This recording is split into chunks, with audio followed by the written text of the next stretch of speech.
Assalamualaikum warahmatullahi wabarakatuh. Alhamdulillahi rabbil alamin. Wassalatu wassalamu ala ashrafil anbiya'i wal mursalin, Nabiyyina Muhammadin wa ala alihi wa ashabihi ajma'in. Amma ba'du. Kaum muslimin wal muslimat, ayyuhal ikhwah wal akhwat yang kami hormati, rahimani wa rahimakumullah.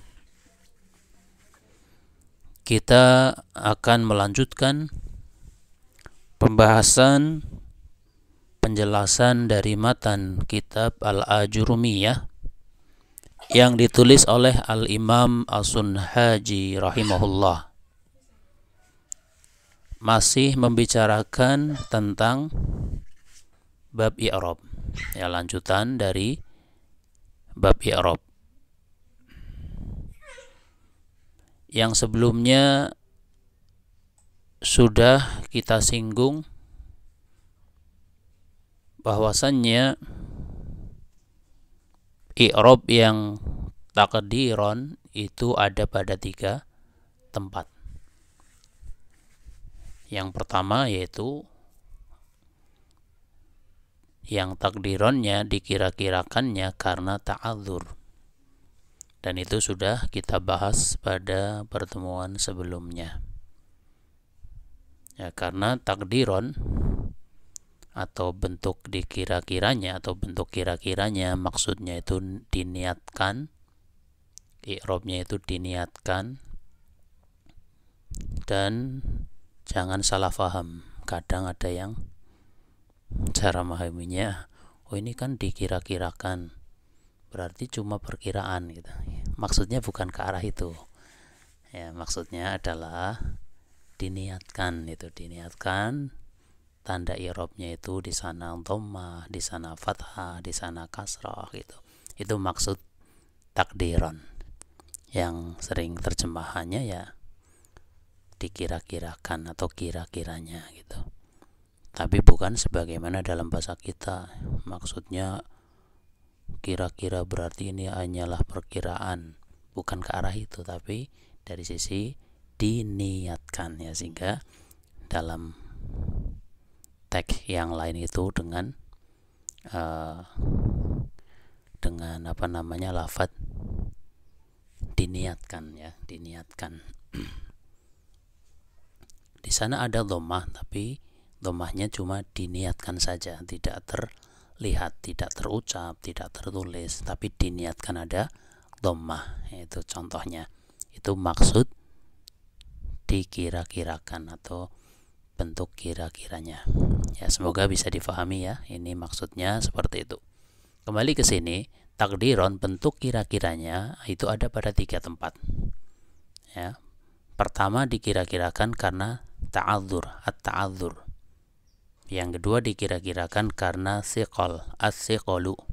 Yang ketiga dikira-kirakan karena munasabah, al-munasabatu. Pada kesempatan kali ini kita lanjutkan yaitu yang kedua, karena yang pertama ta'adzur sudah. Penjelasan yang kedua dari takdiron adalah dikira-kirakan karena siqal, as-siqalu, atau berat pengucapannya. Ya, disebut siqal karena berat pengucapan dari harokat tersebut. Ya, berbeda dengan ta'adzur. Kalau ta'adzur itu memang tidak mungkin, sudah tidak bisa lagi, ya, diucapkan ataupun ditulis gitu. Kalau siqal ini masih mungkin tapi berat, ya, sehingga i'rabnya adalah takdiron, dikira-kirakan saja. Yaitu terdapat pada lafaz yang berakhiran dengan huruf ya atau huruf wawu. Ya, lafaz yang berakhiran dengan huruf ya atau huruf wawu. Contoh yang berakhiran dengan huruf ya, misal ini perhatikan, lafaz ad-da'i ini berakhiran dengan huruf ya. Dikatakan ini huruf ya karena huruf sebelumnya berharokat kasrah. Masih ingat tentang alif ya. Kalau alif huruf sebelumnya berharokat fathah, contoh al-fata itu kan huruf ta-nya fathah, maka yang terakhir namanya alif. Kalau ya huruf sebelumnya kasrah, ad-da'i gitu, yang artinya seorang dai. Misal kita mengatakan seperti ini ya, kita mengatakan misalnya ja'ad da'i, seakan-akan kalimatnya gini, ja'ad da'iyu, karena dia sebagai fa'il. Fa'il itu adalah rofa, rofa itu tanda aslinya dhammah ya.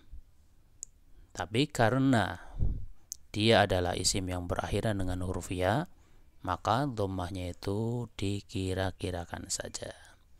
Di situ ada dhammah ya, ada dhammahnya pada huruf ya, ada iyu.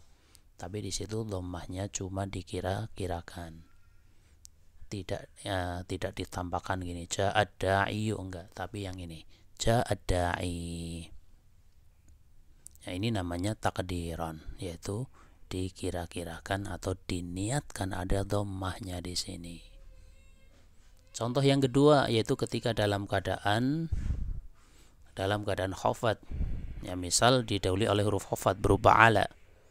Misal kita mengatakan salamtu 'alad da'i. Ya, di sini bukan salamtu 'alad da'i itu. Karena huruf kasrah, harokat kasrah pada huruf ya itu berat diucapkan. Ya, sehingga tidak diucapkan kasrohnya karena thiqal atau berat pengucapan tersebut. Cuma dikira-kirakan ada kasroh pada huruf ya tersebut, seakan-akan ada kasroh aja, salamtu 'ala da'i itu kan. Tapi baca yi itu berat, maka cukup gini aja, salamtu 'ala da'i. Mana kasrohnya? Kasrohnya namanya takdiran, dikira-kirakan pada huruf ya tersebut. Adapun ketika nasab, maka isim yang berakhiran dengan huruf ya ini bukan takdiran tapi lafzan. Ya, sehingga ketika nasab misalnya sebagai maf'ulun bih, fathahnya itu terlihat. Ya, beda dengan yang berakhiran dengan huruf alif. Itu fathahnya tidak terlihat. Kalau ini fathahnya terlihat.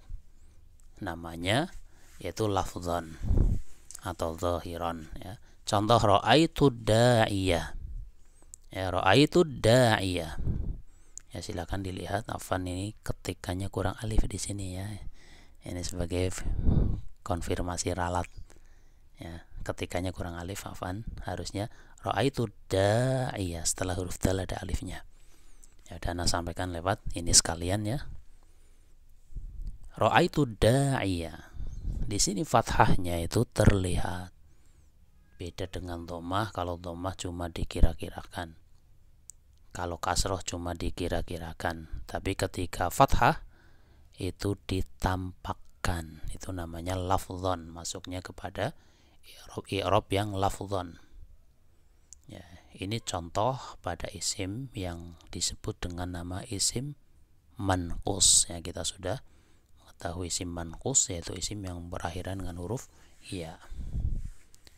Kemudian contoh pada fiil, misal yu'ti, a'ta, yu'ti, itu fiil mudhari dari a'ta, yu'ti, yang artinya memberikan. Ya, misal kita mengatakan yu'ti Muhammadun taliban kitaban. Muhammad memberikan sebuah kitab kepada seorang siswa. Ya, meskipun susunannya seperti ini, maka terjemahannya Muhammad memberikan apa? Sebuah kitab kepada siapa? Seorang siswa. Sehingga kalau kita disuruh menerjemahkan ke dalam bahasa Arab, terjemahkanlah ke dalam bahasa Arab, Muhammad memberikan sebuah kitab kepada seorang siswa. Itu bukan gini, a'ta Muhammadun kitaban ala talibin. Bukan seperti itu. Itu namanya bahasa Indonesia yang diarabkan ya. Kalau bahasa Arab itu adalah fi'il a'ta yu'ti, dia punya dua maf'ul bih. Ya, silakan diingat, maf'ul bih pertama adalah orang yang diberi. Maf'ul bih kedua adalah sesuatu yang diberikan.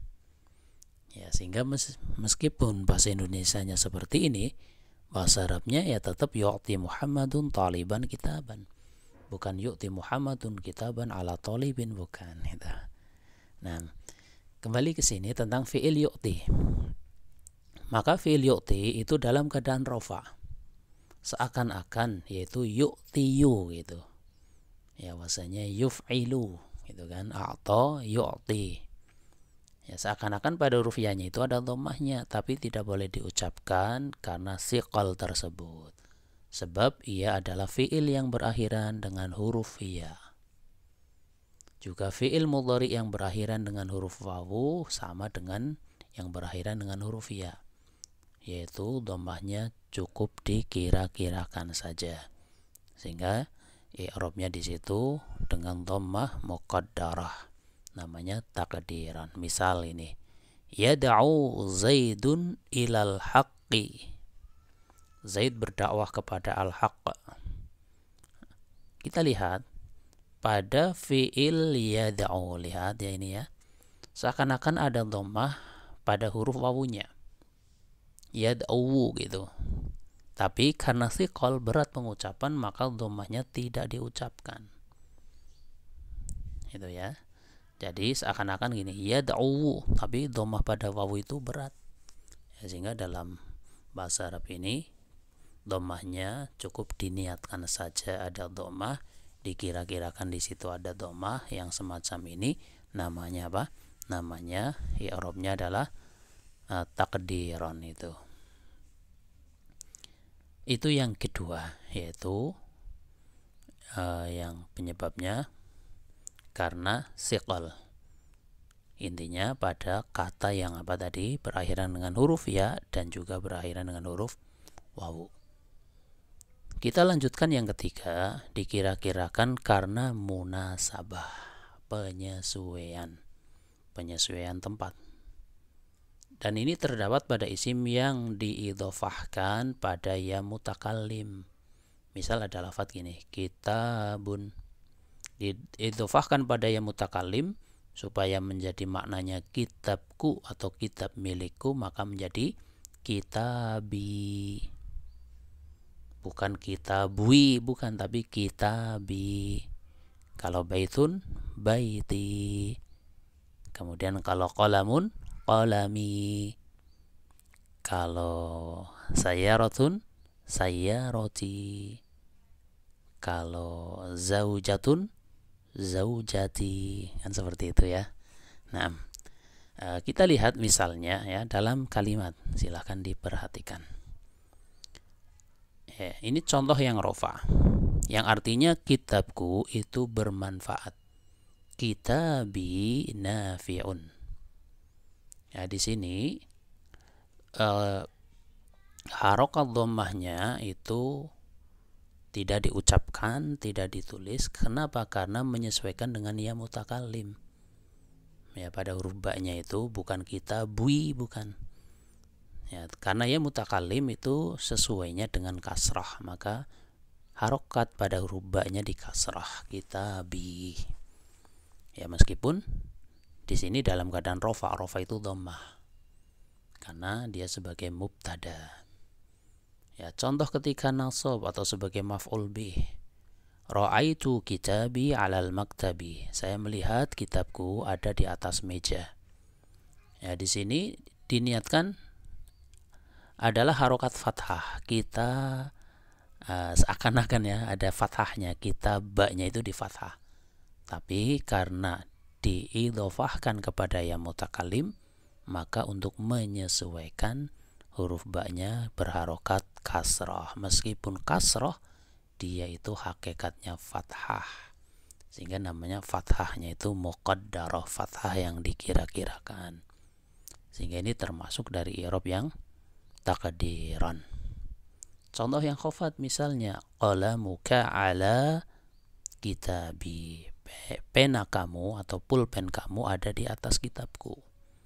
Ini ada ala. Dan ini harokat ba pada lafadz kitabi itu menyesuaikan dengan ya mutakallim.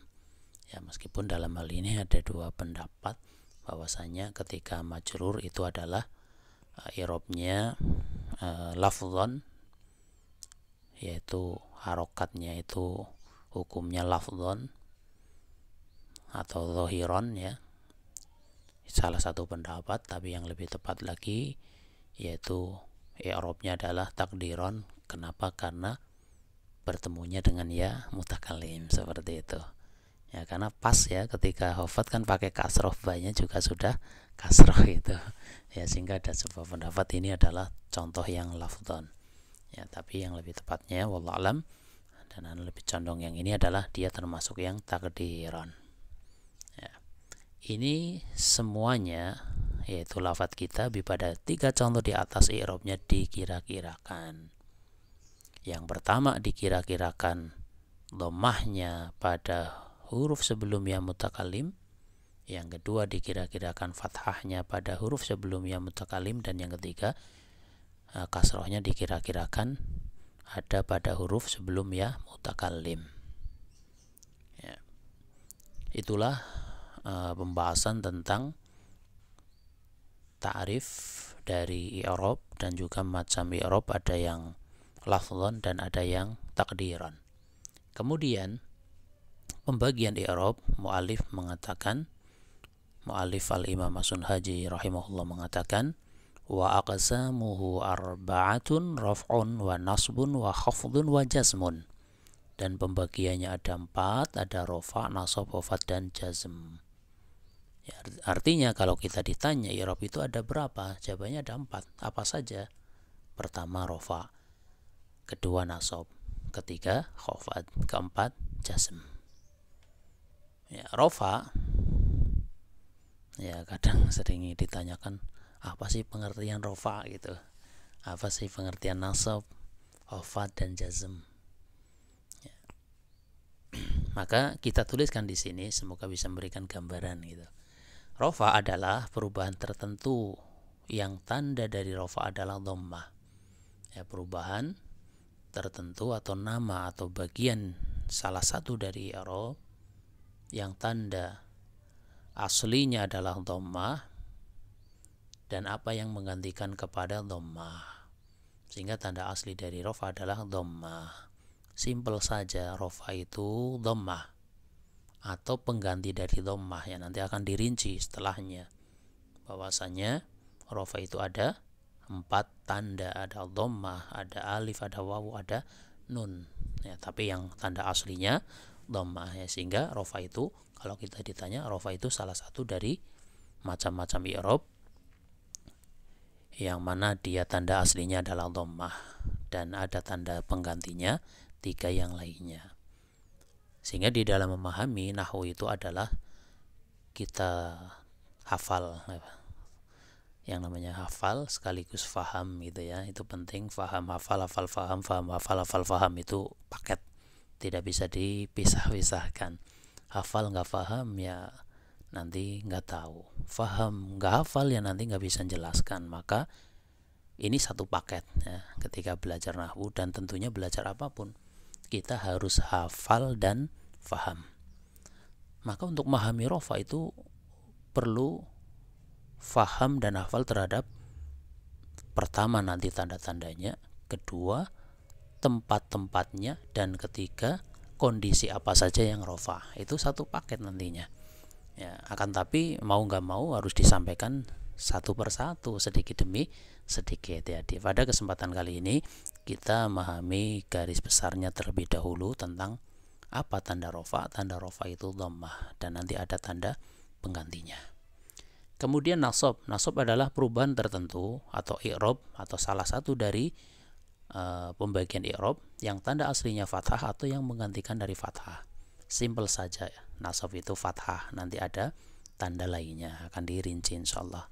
Khafad adalah perubahan tertentu yang tandanya adalah kasroh atau yang menggantikan dari kasroh. Simple saja, khafad itu adalah kasroh atau yang menggantikan dari kasroh ya. Kalau nasab fathah tanda penggantinya ada 4, khafad kasroh tanda penggantinya ada 2, sedangkan jazm perubahan tertentu yang tandanya adalah sukun atau yang menggantikan dari sukunnya. Jazm itu satu dan nanti ada tanda penggantinya satu, sehingga rofa nanti tandanya semuanya ada 4, nasab semuanya ada 5, khofat semuanya ada 3, jazm semuanya ada 2. Ya, ada 2 garis besarnya atau nanti ada 3 ketika dirincikan seperti itu.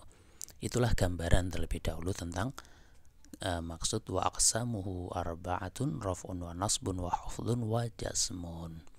Demikian kaum muslimin wal muslimat, ayyul ikhwah wal akhwat yang kami hormati rahimani wa rahimakumullah, yang bisa disampaikan pada kesempatan kali ini yang merupakan lanjutan dari pembahasan yang sebelumnya, yaitu tentang babul i'rab.